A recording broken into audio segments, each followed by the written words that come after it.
Theravada Buddhism. This lesson offers an introduction to Theravada Buddhism.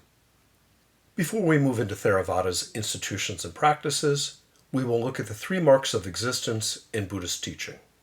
These are adapted slightly in Mahayana tradition, so it makes sense to talk about them here, and they will help us review some of the themes of Buddhist Dharma presented in the lesson on the 4 Noble Truths. The Noble Eightfold Path teaches Buddhists that wisdom and an understanding of Buddhist Dharma or teaching is indispensable to attaining nirvana. The 3 marks of existence are part of Buddhist Dharma. The first mark of existence is suffering, dukkha. This is not equivalent to pain or discomfort, though these do contribute to human suffering. Dukkha refers to the psychological burden people generate when they experience pain or discomfort and they desire their world to be significantly different, or when people cling to things that are impermanent. The second mark of existence is impermanence, anicca. We live in a world marked by flow or flux. It sometimes helps to make analogies to familiar concepts to understand new ideas. In Western culture, we sometimes refer to the Greek philosopher Heraclitus, who makes an analogous claim. Plutarch attributes to Heraclitus the phrase, "It is not possible to step twice into the same river." Or to put it more abstractly, we sometimes hear Heraclitus' view on flux summarized with the phrase, "The only constant in life is change." The third mark of existence in Buddhist Dharma is no soul, anatta. Siddhartha Gautama holds that people do not have unchanging souls, and they do not have unchanging selves. Put in other words, people do not have a spiritual core that provides continuity to the self through their lives. What appears to be a person according to Buddhist Dharma is a composition of 5 aggregates: matter, feeling, perception, conditioning factors, and consciousness. A Buddhist sage of the 2nd century BCE named Nagasena, in a dialogue with King Menander, makes an analogy to a carriage. It is made of a frame, axles, and wheels. When we assemble them in a certain way, we get a carriage. But this assembled entity is not an unchanging thing. When it gets disassembled, we no longer have a carriage. In an analogous way, this is also true for a person. While these concepts seem abstract, in the context of Buddhist practice, they offer practical wisdom. And when the historical Buddha searches for the sources of suffering, he notices that people cling to impermanent things and assert an independent self. And these practices cause suffering. We will move now to Theravada Buddhism's origins and mention briefly some information about where it is practiced today. Buddhism has 3 main branches that are often called the 3 vehicles or rafts of Buddhism: Theravada, Mahayana, and Vajrayana. Scholars sometimes call the Buddhist schools that emerged in the first 400 years following the death of the Buddha mainstream Buddhism.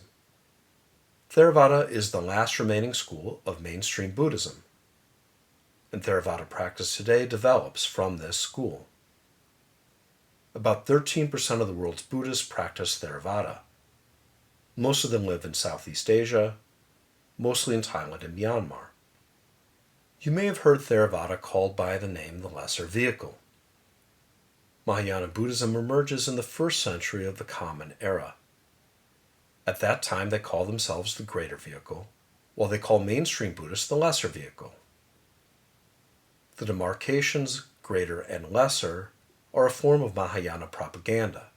It's good to know the name Lesser Vehicle so we can recognize it, but Theravada Buddhists generally do not call themselves lesser, so we will use the terms Mahayana and Theravada to name these 2 branches of Buddhism. For most practitioners of Mahayana, Buddhism focuses on devotional practice.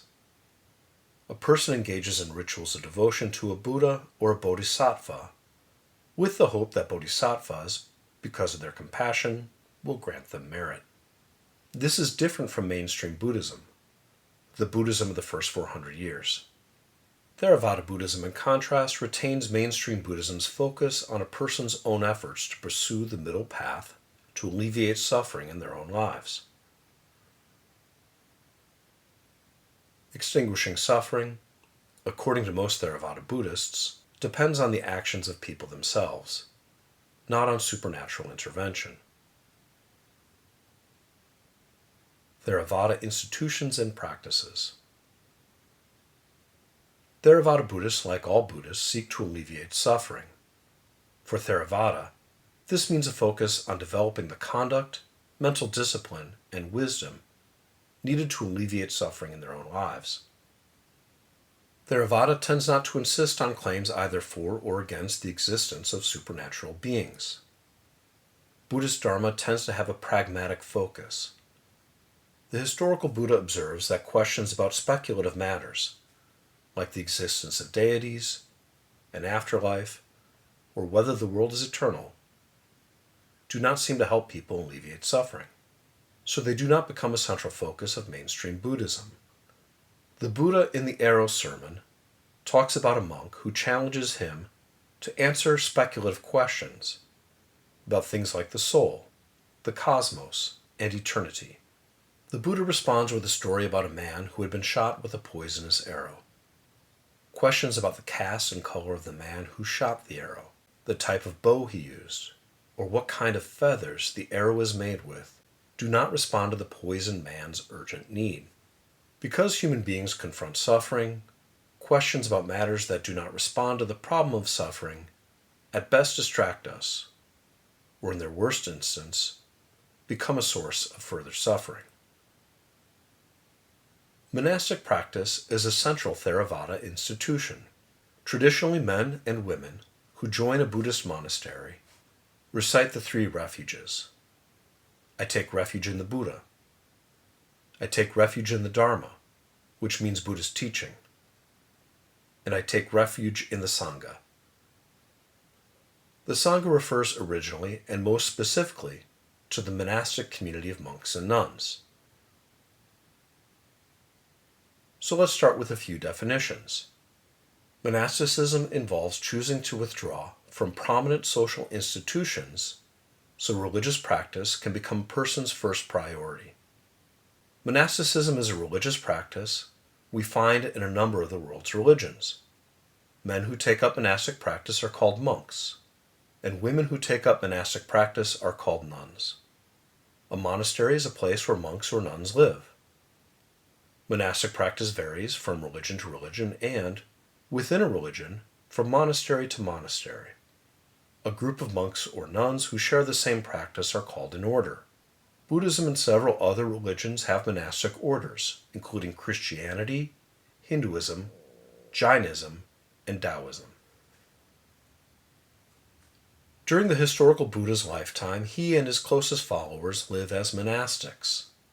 At first, this is a group of 5 companions who had traveled with the Buddha before he attained his enlightenment, but their numbers grow when the Buddha starts teaching. During the Buddha's lifetime, he also establishes an order for nuns, at the urging of his friend Ananda and his aunt and stepmother, Mahaprajapati.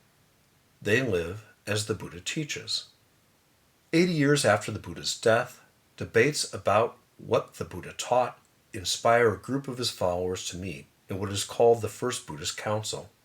They make a written collection of the Buddha's teachings. These texts are called sutras, which means threads, and are written in the Pali language, so they are sometimes called the Pali Canon. Over time, the Pali Canon gets organized into 3 collections or baskets. One of these is called the Vinaya. It focuses on the way of life for Buddhist monastics. Each monastery interprets the Vinaya differently, and monasteries adapt their practice to the culture and geographic setting of the community where they live. A number of different schools of monastic life emerge within all 3 vehicles of Buddhism. Buddhist monks withdraw from marriage and family life, so they remain single during their time in the monastery and promise to refrain from sexual activity. They also withdraw from typical economic activity. In Theravada Buddhism, monks traditionally do not handle money. They don't hold jobs to maintain income and depend instead on donations from lay people, for their basic, everyday needs of food, clothing, and shelter. Theravada monks may be ordained for a short period of time, sometimes less than a year. In Thailand, through the 20th century, most boys spent a period of time in a Buddhist monastery as part of their education. With the rise of secular schools and universities, smaller families, and increased pressure to prepare for economic life, living for a time as a monk is less often practiced today, though it remains common. Some people become ordained monastics for a time to gain merit, or to find direction during transitional periods of life, like after the death of a close family member. Some become ordained for the rest of their lives. Buddhist monks shave their heads, wear distinctive clothing, live together, and follow daily routines. Typically, Theravada monks and nuns walk through their community in the morning with begging bowls to ask lay people for food. They eat only in the morning. After 12 noon, they do not eat until the next day.